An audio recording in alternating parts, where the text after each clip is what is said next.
Assalamualaikum warahmatullahi wabarakatuh. Perkenalkan, nama saya Nurul Sakinah dengan NIM 22040450031 kelas BK3C Prodi Bimbingan dan Konseling jurusan Psikologi Pendidikan dan Bimbingan Fakultas Ilmu Pendidikan Universitas Negeri Makassar. Nah, baiklah, pada video kali ini saya akan dedikasikan untuk memenuhi ujian tengah semester mata kuliah Dasar-Dasar Psikologi Sosial yang diampuh oleh Bapak Aswar SPD MPD dan Ibu Koyan Fitri SPD MPD. Nah, pada video kali ini saya akan mereview film yang di dalamnya menjelaskan mengenai konsep psikologi sosial yang terdiri dari persepsi sosial, persepsi diri, atribusi sosial, sikap diri, dan juga prasangka sosial. Nah, adapun sinopsis dari film Kartini 2017 ini adalah film ini menceritakan tentang kehidupan Kartini yang memperjuangkan kesetaraan antara pria dan wanita. Sosok Kartini digambarkan sebagai seorang pemberontak dan tak segan melawan orang yang menentangnya di saat ia tidak melakukan sesuatu yang salah. Nah, seperti saat ini, ia melawan kakaknya yang berusaha memisahkan kamarnya dari ibu kandungnya. Nah, MA Ngasirah yang tidak berstatus bangsawan seperti dirinya dan mengharuskan untuk memanggil Kartini dengan panggilan Doro Ayu. Nah, kisah ini berlanjut saat ia dipingit karena sudah memulai memasuki masa pubertasnya. Ia diharuskan untuk terus tinggal di rumah dan mempelajari tata krama seperti perempuan yang lainnya, sembari menunggu ada laki-laki yang ada datang untuk meminangnya. Padahal dari lubuk hati Kartini yang terdalam, Kartini ingin mengenyam pendidikan setinggi-tingginya hingga ia sampai ke negeri Belanda.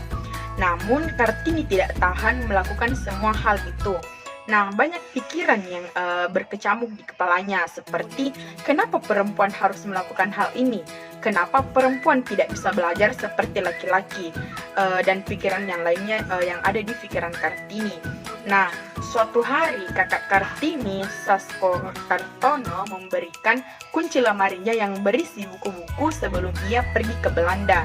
Nah, Kartini yang kemudian berhasil membuat pikirannya tidak terpenjara dan berbagai macam khayalan yang divisualisasi kakaknya secara nyata. Nah, bagian di mana adiknya Kardina dan Rukmini masuk ke kamar Kartini untuk diping. Nah, Kartini pun mengajak dua adiknya itu untuk membantu memperjuangkannya. Ia ingin mendobrak tradisi bahwa sebenarnya perempuan itu wajib untuk mendapatkan hak yang untuk sekolah tinggi-tingginya sama seperti dengan laki-laki. Nah, baiklah, kita langsung masuk saja pada pokok materi yang pertama, yaitu mengenai persepsi diri. Nah, dari menit ke-29 sampai menit ke-32 itu melakukan persepsi diri karena Kartini sedang berpersepsi bahwa perempuan seharusnya memiliki hak yang sama untuk mendapatkan pendidikan setinggi-tingginya dan tidak hanya terbatas pada tugas-tugas rumah tangga. Kartini percaya bahwa dirinya memiliki potensi untuk belajar dan berkembang secara intelektual, dan ia ingin mengenali potensi tersebut. Bagaimana Kartini melakukan persepsi diri, yaitu dengan Kartini menciptakan persepsi terhadap dirinya sendiri dengan memahami keinginan untuk mendapatkan pendidikan dan berperan aktif dalam masyarakat. Kartini merasa memiliki potensi dan hak yang sama untuk berkembang sama seperti laki-laki. Nah, materi yang kedua adalah persepsi sosial. Dari menit ke-23 sampai 26, Kartini juga memiliki persepsi sosial karena ia menyadari bahwa tindakan-tindakan tradisional yang membatasi perempuan dalam masyarakat adalah hasil dari pandangan sosial yang telah berlangsung selama berabad-abad. Ketika Kartini perlu untuk menantang norma sosial ini dan memperjuangkan kesetaraan gender.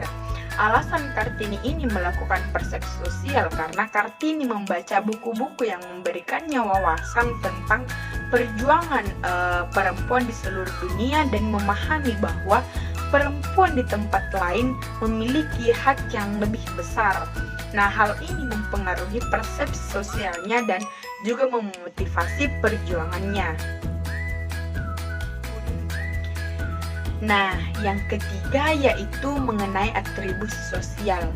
Dapat kita lihat dari menit ke-33 sampai 34, Kartini mungkin melakukan atribusi sosial dengan merenungkan alasan dibalik perbedaan perlakuan antara laki-laki dan perempuan dalam masyarakat.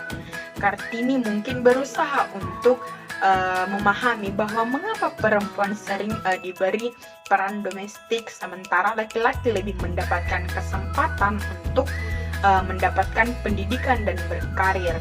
Kartini mungkin melakukan atribusi sosial dengan mencari penyebab perbedaan perlakuan antara laki-laki dan perempuan dalam masyarakat.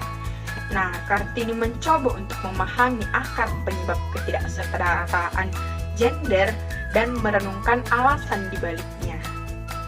Nah, yang keempat yaitu sikap sosial. Sikap sosial Kartini adalah sikap yang progresif dan revolusioner.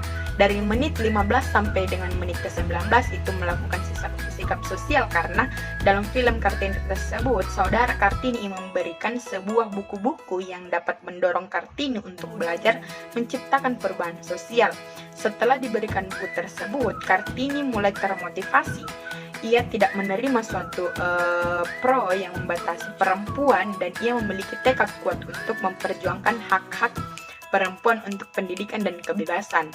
Kartini memiliki sikap sosial yang sangat progresif dan berani. Dia tidak hanya menginginkan perubahan tetapi juga bertindak untuk menciptakan perubahan tersebut dengan membangkitkan kesadaran tentang hak-hak perempuan dan merintis sekolah untuk perempuan. Nah, yang terakhir adalah konsep mengenai prasangka sosial. Dari menit ke-11 sampai dengan menit ke-17, Kartini berprasangka terhadap sistem sosial patriarki yang membatasi perempuan. Ia memiliki prasangka terhadap pandangan bahwa perempuan harus tunduk pada peran tradisionalnya dan tidak boleh belajar setinggi-tingginya atau memiliki aspirasi yang lebih tinggi. Kartini memiliki prasangka sosial terhadap norma patriarki yang menghambat perempuan. Kartini tidak menerima prasangka ini dan berusaha keras untuk mengubah dengan memberikan contoh dan memberikan perjuangan hak-hak perempuan. Nah, itulah tadi hasil review saya mengenai film Kartini tentang konsep persepsi diri, persepsi sosial, atribusi sosial, sikap sosial, dan juga prasangka sosial. Saya ucapkan terima kasih dan semoga bermanfaat. Bye teman-teman.